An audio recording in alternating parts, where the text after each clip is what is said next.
নমস্কার বন্ধুরা, আজকে আমি ফিরে এসেছি আরেকটি নতুন রেসিপি নিয়ে। সেটা হলো সয়া কাটলেট। সয়াবিন তো আমরা অনেকেই খাই, আবার অনেকে পছন্দও করি না।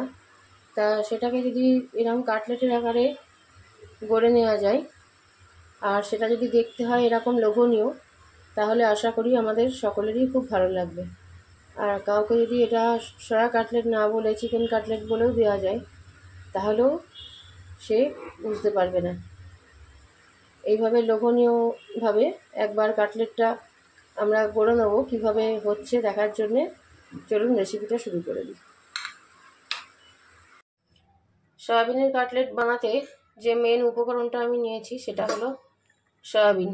সয়াবিনটাকে সেদ্ধ করে আমি হাত দিয়ে একটু চটকে নিয়েছি মোটামুটি, কারণ মিক্সিতে পেস্ট করলে এটা খুব মিহি হয়ে যাবে, সেটা খেতে অতটা ভালো লাগবে না। আর এটা মানে আধ ভাঙা টাইপের হলে পারে একটু মুখে পড়বে এবং চিকেনের মতো একটা টেস্ট লাগবে। সেই জন্য আমি এটা পেস্ট না করে এইভাবে মেখে নিয়েছি হাত দিয়ে। এবার আমি একটা পেঁয়াজ কুচিয়ে নেব। তার আগে কড়াতে তেল দেব।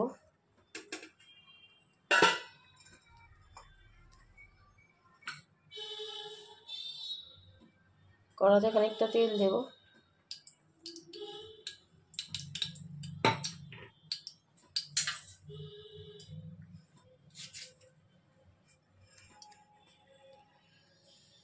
এবার পেঁয়াজটা একটু কুচিয়ে নেব।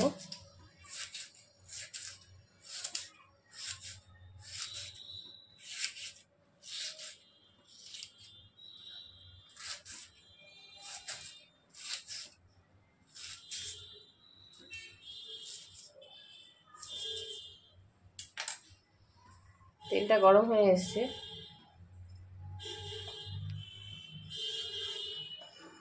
এবার আমি এই তেলের মধ্যে দিয়ে দেব পেঁয়াজ কুচি।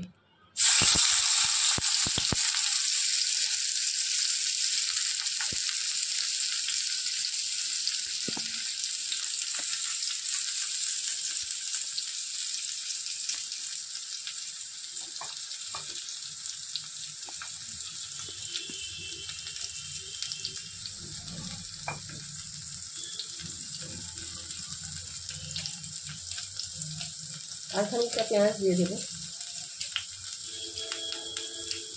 পেঁয়াজটা যতক্ষণ না ভাজা ভাজা হচ্ছে ততক্ষণ আমি এটাকে নাড়বো ভালো করে।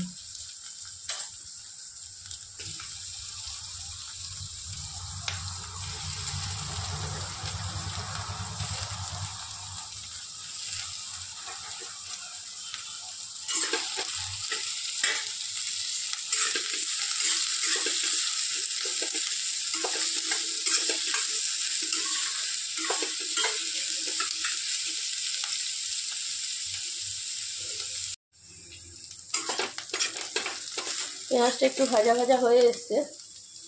এবার এর মধ্যে আমি আদা রসুন আর লঙ্কার পেস্টটা দিয়ে দিলাম।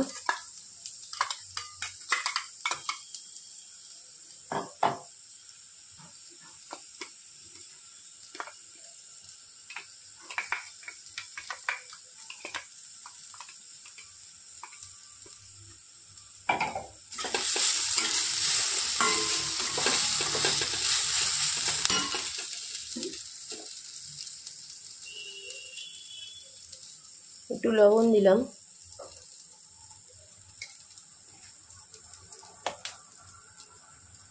আর দিলাম একটু হলুদ গুঁড়ো।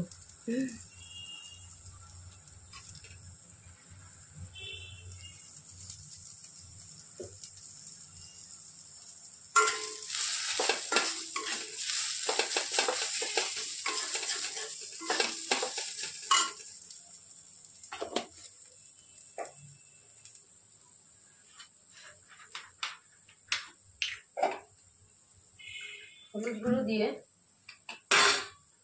এবার আমি এই যে সেদ্ধ করে রাখা যে সয়াবিনটা এটা দিয়ে দিলাম।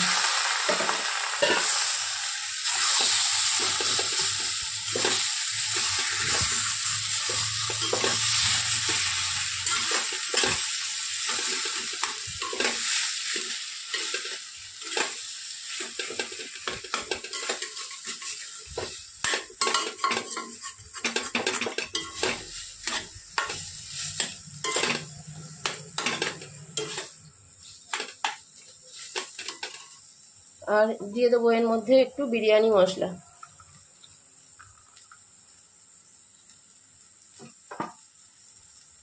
অল্প করে একটু বিরিয়ানি মশলা, তাহলে সেন্টটা আসবে।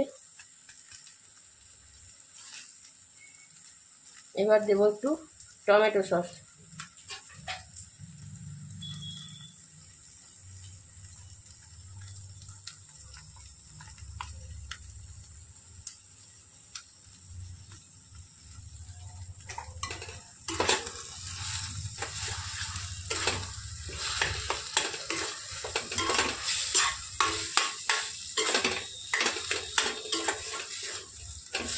ভালো করে এটাকে কষিয়ে নিতে হবে। আর দেবো একটুখানি মিষ্টি চিনি, অল্প করে, স্বাদটা ব্যালেন্স হওয়ার জন্য।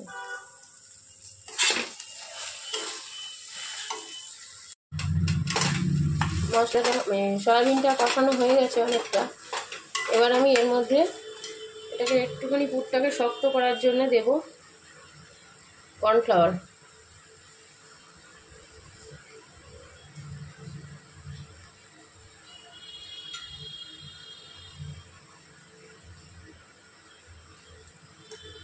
আর দেবো একটু গরম মশলা, গরম মশলা গুঁড়ো।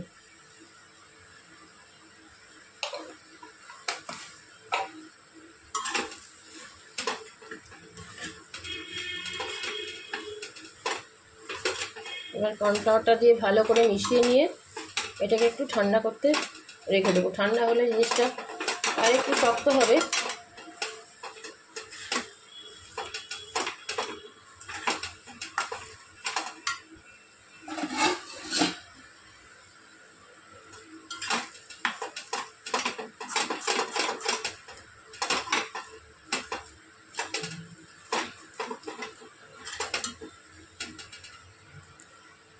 এভাবে তুলে নেব।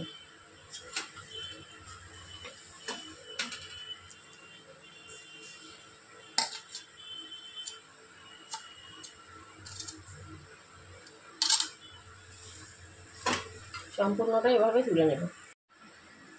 সয়াবিনটা কষিয়ে নিয়ে আমি এরকম কাটলেটের আকারে গড়ে নিয়েছি, আমার এতগুলো হয়েছে।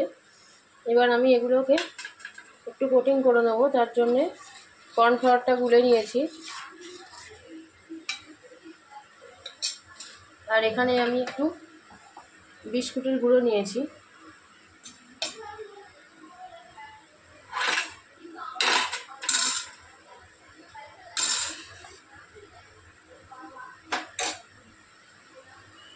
এবার এইগুলোকে কর্নফ্লাওয়ারের গোলায় ডিপ করে নিয়ে এইভাবে বিস্কুটের গুঁড়ো আমি মাখিয়ে নেব।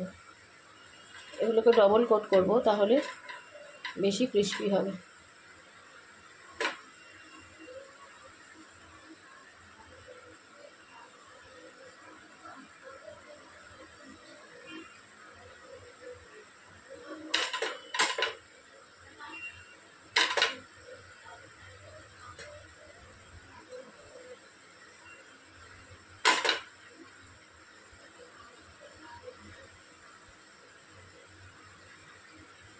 আর একবার করে কোটিং করে নেব।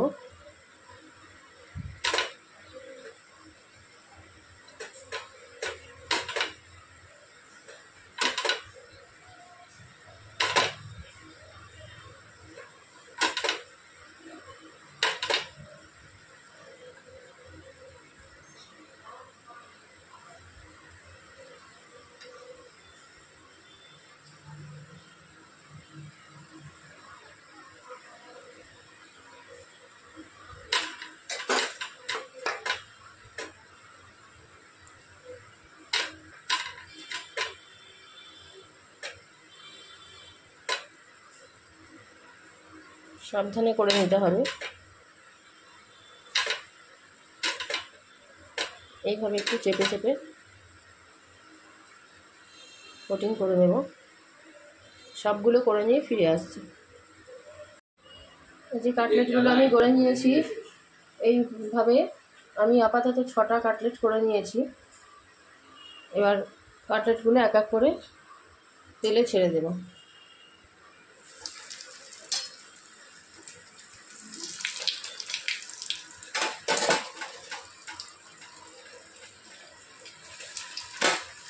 ধিমে আছে আস্তে আস্তে কাটলেটগুলো ভেজে নেব।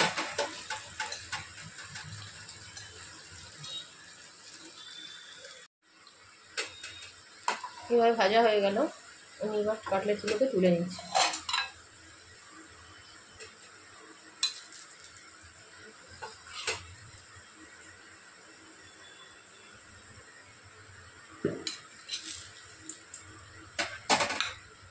এইভাবে আমি অন্যান্য কাটলেটগুলো এক এক করে ছেড়ে দেব।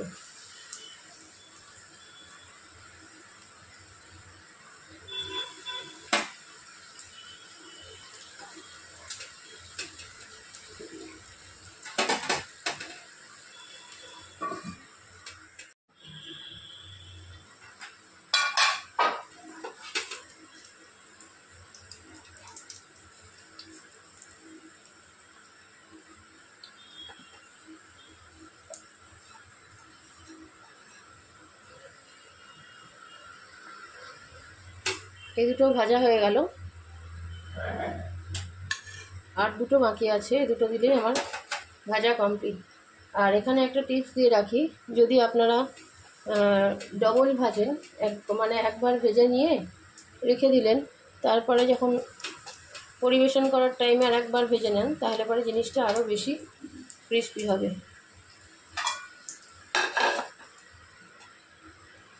অনেকক্ষণ ঢেকে রাখুন।